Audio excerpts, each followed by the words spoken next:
Welcome to a new edition of the Neon Jazz Interview Series with acclaimed jazz saxophonist Rob Scheps on a 2026 Kansas City show and his new book. We caught up with Rob to talk about a flurry of activity going on in his world. First, he is going to be in Kansas City for a show at the Upcycle Piano Craft on May 17, 2026 with the Brad Gregory Sextet. He will be playing the soprano, sax, and flute along with contributing to all the compositions. He also has a new book called Rob Scheps, 30 More Original Compositions. Lately, he's been logging quite a few miles traveling across America. We get into all of this and so much more. It's great to have Rob back on the show. Enjoy this interview. Rob, thank you, sir. Thank you for taking a minute out. A lot of things going on in your world. It's great to catch back up with you again. Yes, Joe. Nice to be here. Thank you. Yes, sir. So first and foremost, you are coming to Kansas City. You got a gig.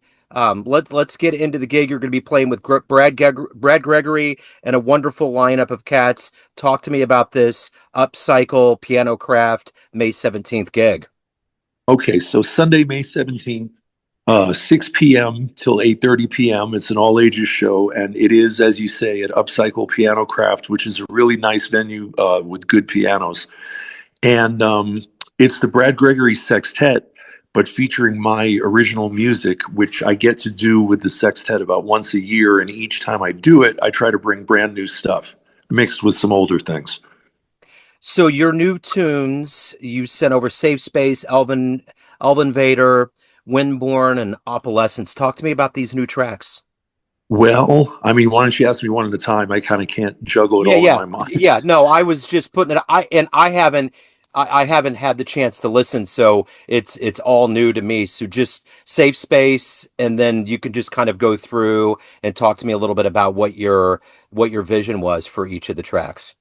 Well, so Safe Space, we did the world premiere last week in Walla Walla, Washington, with Dave Glenn on trombone and me on soprano and Randy Halberstadt on piano. And Safe Space is kind of like, you know, a cycle of kind of 12-bar bass lines that the trombone doubles when I have one. We'll probably use bass clarinet on the May 17th show. And it just has some counterpoint and kind of a loose swinging feeling that implies being in a safe space, Joe. And then the next one is Elvin Vader. Elvin Vader, which is my goofy title, my dedication to the great drummer Elvin Jones. And that's hoping to capture some of the sound and spirit of Elvin, you know, without copying too much. And then the next one is Windborn. Windborn, I wrote it at an artist residency in rural Kansas out near Alma, which is near Wamego in Manhattan. And Windborn is just kind of a fast swing tune that has these kind of like wide open spaces. I just sort of see blue skies and clouds way above us when we play this tune. That's how I imagined it while writing it. And finally, Opalescence. Opalescence. Opalescence. Yes, as I'm in sorry. the kind of sheen of an opal, you know? Yeah.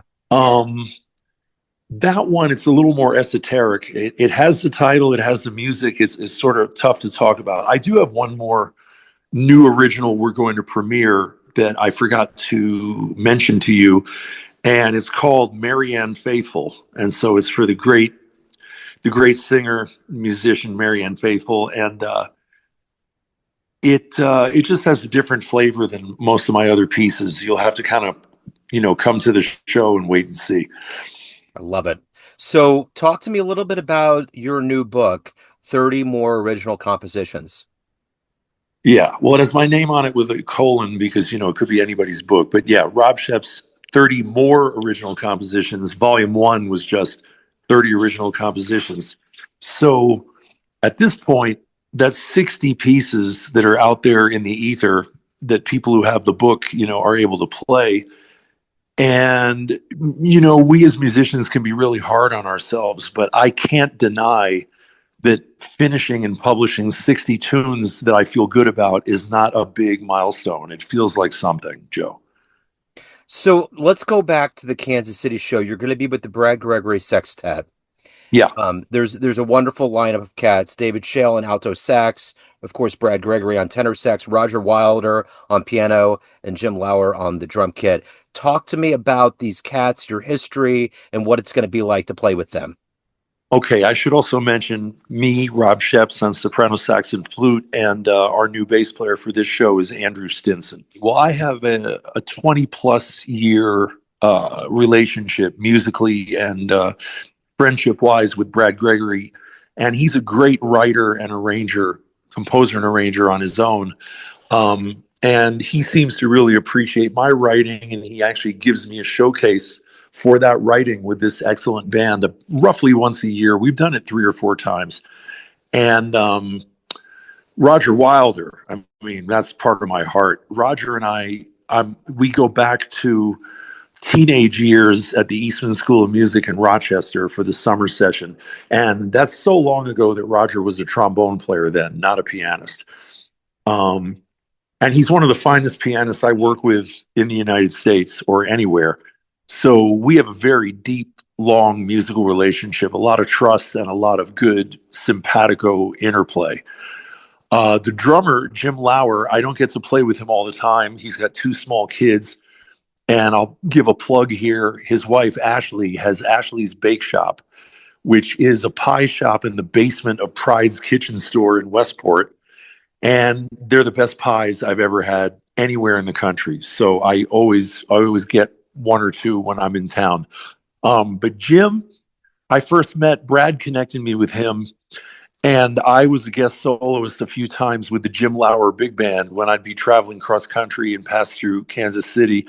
And those gigs were mostly at the late lamented Californos in Westport. And then that developed into doing a few small group gigs and recordings last year, right about now, St. Patrick's Day of 2025, which Jim was on with us, with Roger and Brad and other folks. And he's a very good big band drummer. I think one of his idols is Mel Lewis. He really knows how to catch figures and how to support and how to drive a band. And in the case of Andrew Stinson, Brad hired him. I've never played with him before. And David Shale, as you know, is the lead alto player in the KCJO. He's a really fine lead alto player with a lot of craft, but he sounds great on all of his instruments: soprano, tenor sax, flute, clarinet. So the front line of myself and Dave Shale and Brad Gregory gives us not just saxophones, but a lot of woodwinds to choose from. So I write specifically for this sextet in the way that Duke Ellington used to write for individuals, for Johnny Hodges or Juan Teasel.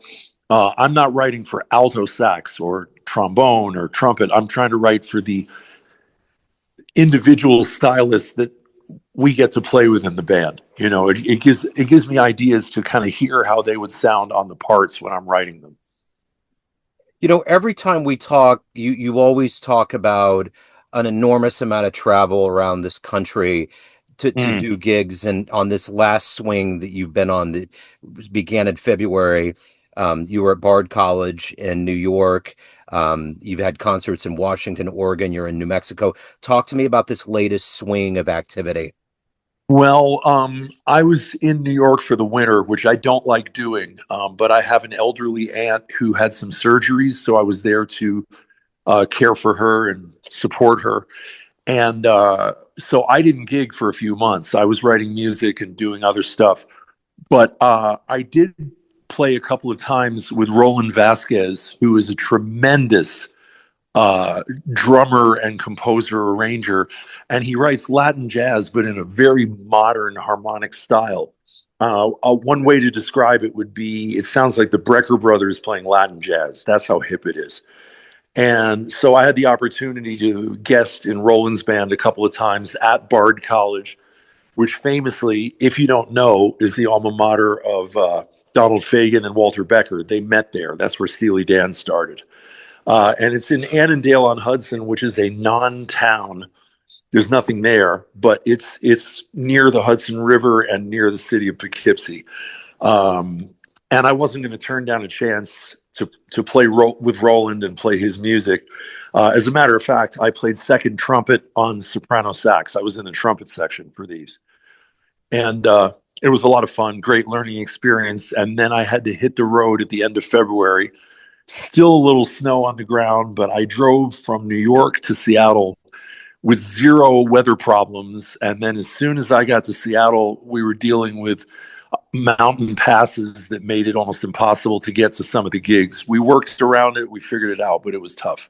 So March was essentially a Washington tour, 6 concerts in Washington, Seattle, Spokane, around the state, and then one show in Portland, my kind of other home, West Coast home. And basically did these 7 concerts, did some of my original music mixed with a program I'm calling Coltrane at 100.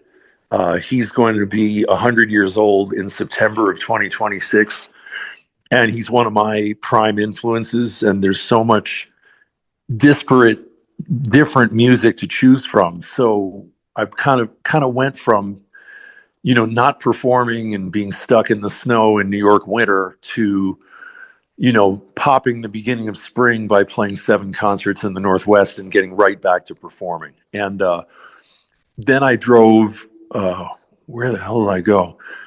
I guess I drove from Eastern Washington, where we had a concert on March 25th in Walla Walla, kind of sold out, a really good show.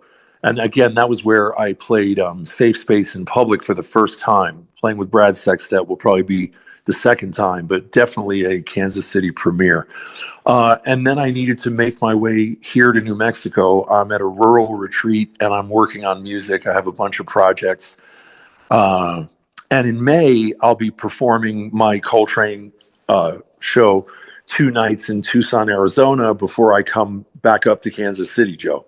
My question to you, though, is with traveling all of the time, as you Mm-hmm. get older and as you've been doing this throughout your life, do you love it more? What does travel mean to you to see all of these different people around the country indulging in your music? Well, I mean, I get booked all over the country, but it's been my choice the last few years to do long drives rather than be on planes. I'm 6'6". I've got multiple saxophones that won't fit in the overhead, and I don't want to get COVID in a space with people. So if I'm in my own car, I can leave when I want. I'm not going to get COVID, and I can bring all the instruments I need. So the drives are too long, but it's a lot more free of tension than flying all the time would be for me at this point. So, I have to do 80% of my own booking. So you just have to plan in advance. I mean, Herbie Hancock doesn't just book a gig in LA and play there next week. It might be booked 6 months, 8 months in advance. So the way I describe it is I'm like a hamster on a habit trail, Joe.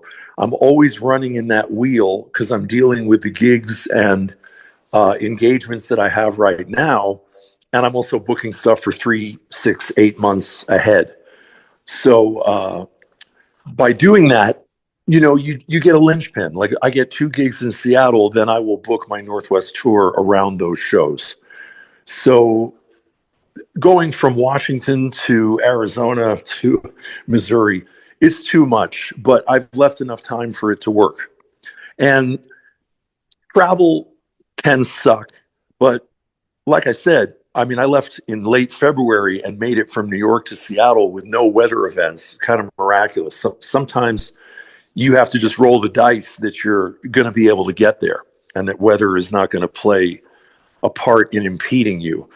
But the things that I do like about travel, if you want to know, I'll try to stop being dark. Number one is I plan ahead to see friends and people in places that I would never go to or fly to. And I'm just driving through, and there may not be a show for me to play, but I've got to go through there anyway. So I'll give you 2 recent examples. When I went through Indianapolis, my friend Mark Ortwine plays bassoon with the symphony, and I got to go hear Mozart Requiem with a choir and an orchestra in a church on a Sunday afternoon, and it happened to be a free concert. So, and then we got great pizza. Indy seems to have incredible pizza. I don't know why. Um, And then another event that happened recently, driving east from Washington, I went through Boise. And I have a friend who was my residency director at an artist residency in the Boise area, and he is a professional, successful puppeteer. And I got to have breakfast with him last week. Other times, I might be alone in a town where I know nobody. But if I look up museums and things that I might like to do, nature walks, trails, I look those things up on Google Maps and a couple of other sites. So sometimes I'm alone, but I'm having a nice dinner and I just went to a great museum. So I try to maximize the pleasure and the interaction of going to these places and not just resenting that I'm on the road for many days. And I plan these things just the way I plan a gig schedule. So I know, on the first of the month, I'm going to see so and such a town. So I try to make travel interesting, and I try to see my friends and learn a few things. So have you played at Upcycle? Have you been there yet? No, I haven't. You know that I've been playing in Kansas City since about 2001. Yeah. But I'd say the venues I've performed at the most have probably been the Blue Room and Westport Coffee House. And now that Westport is winding down and being sold, I believe it's going to change hands in April. And we had our May 17th date booked last year. So we were able to move it to Upcycle, which looks like it's going to be a nice venue to play in. And it'll be different than Westport, but one advantage, and I want to give a shout out to Westport Coffee House and its current owner, Tom Potasic, 30 or 40 years of really supporting creative music and live jazz in Kansas City. So we all owe him a big debt. Yeah. We all love him. Yeah. But there was a keyboard at Westport and not a real grand piano. And by playing in a piano store, Roger will have what he really needs, which is a good grand piano. He deserves it. So he's such a good musician. He sounds good on a keyboard. We've always gotten by, but that's just one advantage to moving to the new venue. And we'll see, what it's like sonically and monetarily, and if people come out. But, it's on Main in KC Mo, so it should be accessible for just about everybody. So if anybody wants to get your book, they want to keep up with your busy itinerary, any and everything else related to your world, where can people go? Well, I've got a website that's really nicely maintained, and it's called www.robschepsmusic.com, and Scheps is Scheps. And most of what you want to find is on there, tour schedule, videos, bio, sound samples. It's all there. If people want to get the book, I would say they should probably send an email to that website. Okay. I will put all of these links in the show notes. Rob, it's always wonderful to catch up. Have a wonderful show here in Kansas City, and best of luck with everything, man. Thanks. I guess we're done then. Joe, thank you very much. Good to talk to you. Thanks for listening and tuning into another Neon Jazz interview. We give you a bit of insight into the finest players and minds in New York, Oregon, Kansas City, and spots all over the globe, giving fans all that jazz. And thanks to Rob for swinging on by the program. If you want to hear more Neon Jazz interviews, you can find us on Spotify and Apple Podcasts. Subscribe to us at YouTube, and for everything Neon Jazz, go to theneonjazz.blogspot.com. Until next time, enjoy the jazz, my friends.